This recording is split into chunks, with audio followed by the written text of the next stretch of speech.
హైదరాబాద్ జంట జలాశయాల పరివాహక ప్రాంతాల్లో నిర్మాణాలపై కౌంటర్లు దాఖలు చేయాలని సీఎస్ నీటిపారుదల శాఖ, జీహెచ్ఎంసీ, జలమండలి, చెరువుల పరిరక్షణ కమిటీతో పాటు ఆనంద, నియో, కేఎల్ఎన్, ఉత్సవ్, ఆర్య కన్వెన్షన్ల యాజమాన్యాలను హైకోర్టు ఆదేశించింది.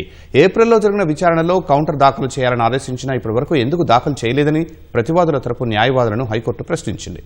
ఇదే చివరి అవకాశమని తదుపరి విచారణలోపు కౌంటర్ దాఖలు చేయాలని ఆదేశించింది.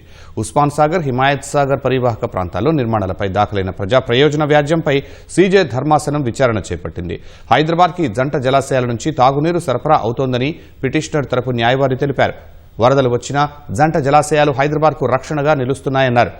వీటి ప్రాధాన్యాన్ని దృష్టిలో ఉంచుకుని 3 దశాబ్దాల క్రితం ప్రభుత్వం తెచ్చిన జీవో ప్రకారం జంట జలాశయాల పరిధిలో 10 కిలోమీటర్ల మేర ఎలాంటి నిర్మాణాలు చేపట్టొద్దనే నిబంధనలు ఉన్నాయని వివరించారు. జంట జలాశయాల పరిసరాలను జీవ సంరక్షణ ప్రాంతంగా ప్రకటించారని పేర్కొన్నారు. ఆనంద, నియో, కేఎల్ఎన్, ఉత్సవ్, ఆర్య కన్వెన్షన్లతో పాటు పలు నిర్మాణాలు ఉన్నాయన్నారు. కన్వెన్షన్ల ఫామ్ హౌస్ నుంచి వెలువడే వ్యర్థాలతో జలాశయాలు కలుషితం అవుతున్నాయని వాదించారు. నిర్మాణాలపై అధికారులు ఉదాసీనంగా వ్యవహరిస్తూ చర్యలు తీసుకోవటం లేదని కోర్టు దృష్టికి తీసుకువెళ్లారు.